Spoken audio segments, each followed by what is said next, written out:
Cadia was a terrestrial fortress world on the edge of the nebula known as the Eye of Terror. The planet was situated in an area of space known as the Cadian Gate, the only stable, permanent route into and out of the Eye of Terror large enough to allow the passage of battlefleets. For this reason, Cadia was heavily fortified against the assaults of Chaos and was a frequent target of Abaddon the Despoiler's Black Crusades. Physical characteristics. Orbiting at a distance of 1.32 astronomical units from its sun, Cadia was the fourth planet of the KDN system. It held a breathable atmosphere conducive to human life, with an average temperature of 20 degrees Celsius and surface gravity of 1.12 g. The planet's surface played host to a variety of terrain types, from frozen tundras and windswept moorlands to axletree forests. The KDN pylons. Perhaps the most unusual and significant feature of Cadia was the mysterious pylons, structures of unknown origins that predated the planet's colonization by man. 5,810 intact pylons were spread out across the surface of Cadia, with a further 2,000 either buried or in various states of disrepair. No two were identical in design, but each one rose to precisely half a kilometer in height and extended a quarter kilometer into the ground. Each pylon also featured slim, winding tunnels machined into them, each one no wider than a man's head and exactly 250 meters long. Efforts by the Adeptus Mechanicus to study the pylons had failed miserably, as their surfaces were impenetrable to scanning by Auspex, and efforts to map the tunnels via servitors had resulted in missing probes. However, it is widely believed that they were the reason for the existence of the Cadian Gate in the first place. During the 13th Black Crusade, as the warp storm Baphomet expanded to engulf the edges of the KDN system, the pylons simultaneously began resonating with an almost imperceptible vibration, and microscopic fractures began appearing on their surface. It was discovered that they were resonating at an amplitude similar to that produced by a Geller field in their effort to fight back against the encroaching storm.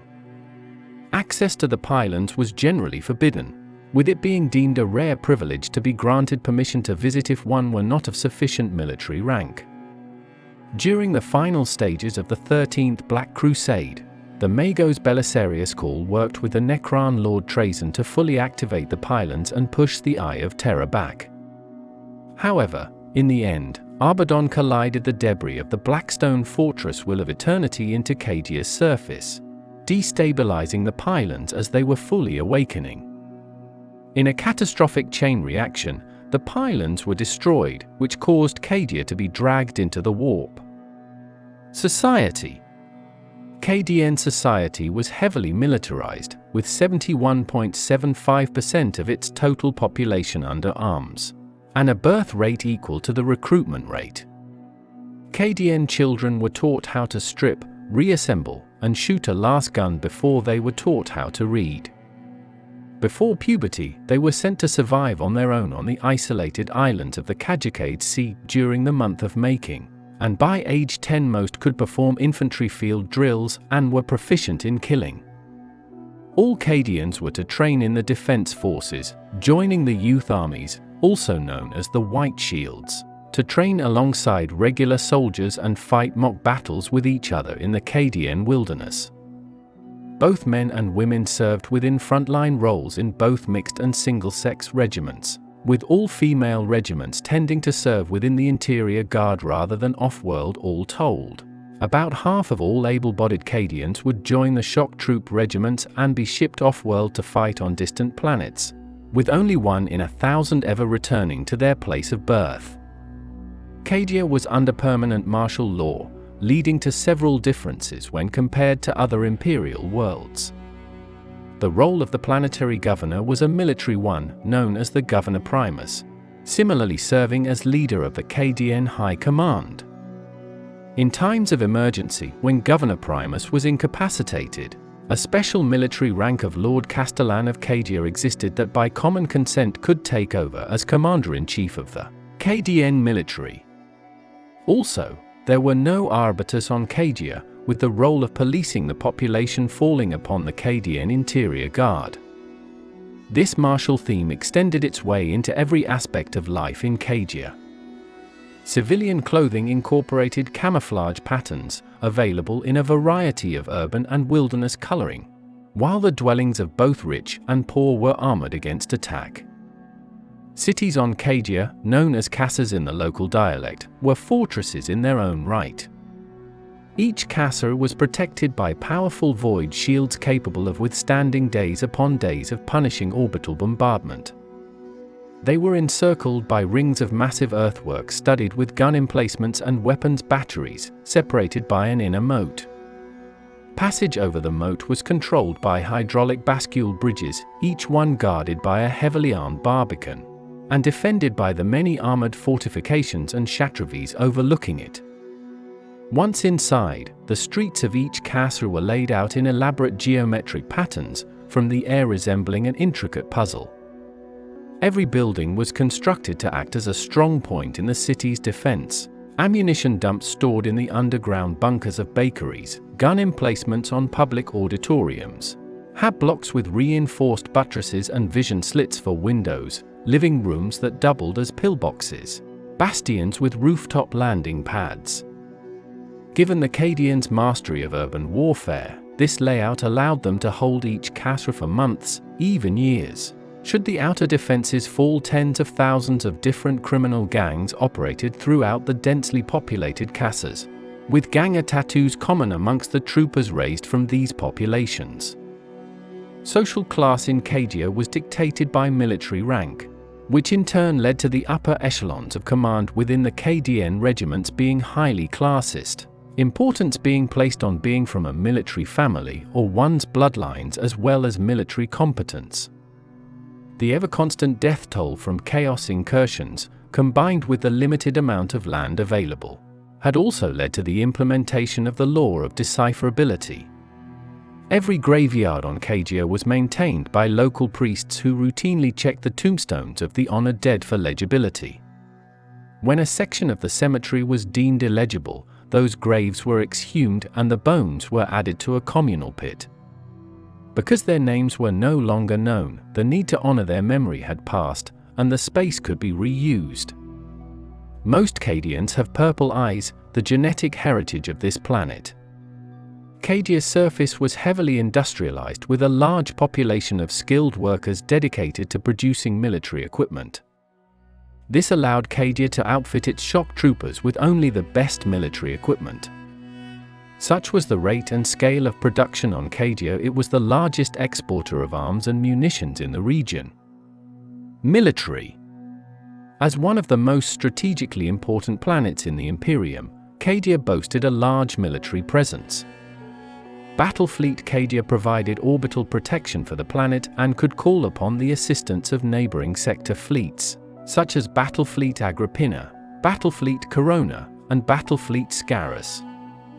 The planet's surface was dotted with numerous orbital defense batteries, its skies were patrolled by flights of Imperial aircraft, and any incoming civilian craft that failed to transmit the daily access codes was liable to be shot down without question. As a fortress world, Cadia's entire population belonged to some branch of the Imperial military. Perhaps most famous of all are the KDN shock troopers, regiments raised for service within the Imperial Guard. The shock troopers are considered some of the finest soldiers in the entire Imperium, even earning the respect of the legendary Adeptus Astartes. Cadians are well known for their discipline, marksmanship, and stoic sense of self-sacrifice, and are often emulated by other regiments. The Planetary Defense Force, known as the KDN Interior Guard, was also counted as one of the best military organizations. This is because 1 out of every 10 Cadians, regardless of their skills, was assigned to the Interior Guard, resulting in some of the best soldiers spending their entire military career on Cadia. Because of its closeness to the Eye of Terror, Cadia also maintained the Internal Guard for defense against chaos cult activities. A less well-known part of the KDN military establishment, The internal guard consisted of inquisitors of the Ordo Malleus that had been permanently seconded to the Cadian military, and made frequent use of sanctioned psychers. History. Before imperial colonization, Cadia was the home of a lost fragment of humanity that worshipped the four gods of chaos. This society was encountered by the Word-Bearers Legion 40 years before the Horus Heresy, and the prevalence of violet eyes amongst the populace was seen as a mark of mutation caused by the Eye of Terror, which also appears violet. It was on Cadia that the Word-Bearers Prime Arch, Lorga, first met Ethel the Chosen and became inducted into the service of the Foul Powers. This civilization was eventually wiped out by cyclonic torpedoes. Cadia was resettled sometime in the early 32nd millennium as a direct result of the First Black Crusade. The early defenses of Cadia, however, proved to be woefully ill-prepared, its major cities indefensible as they were built in the traditional high terror style of broad, ordered avenues. Following the Second Black Crusade, changes were made to improve the planet's fortifications, rebuilding the cities into their present form. Destruction. During the 13th Black Crusade, Cadia was subjected to the largest chaos invasion since the Horus Heresy. A surprise opening attack by the Volscani cataphracts wiped out the Cadian High Command, forcing Usaki Creed to become its sole castellan. After vicious fighting, only one fortress, Kasrkraf, remained. However, the tide of the battle nearly turned thanks to the intervention of Eldar and Trazyn, who sought to reactivate the pylons on the world and turn back the warp. In the final battle beneath the surface of Cadia, Abaddon was forced to retreat as the pylons were activating, but redirected debris from the Blackstone Fortress Will of Eternity into the planet. Cadia was shattered and, as the pylons faltered, the planet was swallowed into the warp. Castellan Creed and his KDN 8 stayed behind to cover the evacuation, and their fate remains ambiguous. Only a handful of its citizens were able to escape in an evacuation fleet led by the Phalanx. Of its population, fewer than 3 million survived. Although Cadia was ultimately reduced to a burning wasteland by Abaddon's assault, the worlds in the wider KDN system fought hard to destroy the spearhead the Despoiler had plunged into their midst. The great exodus of Cadia had seen swathes of the Imperial defense redeployed to the sister worlds. Sometime after the Great Rift's creation, the Adeptus Custodes Captain General Trajan Valoris ordered a small, fast-moving force of custodians to travel to Cadia's remains.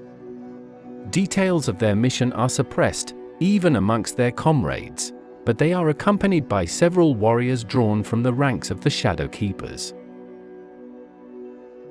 Thank you for listening to this entry from the Warhammer 40,000 Lexicanum.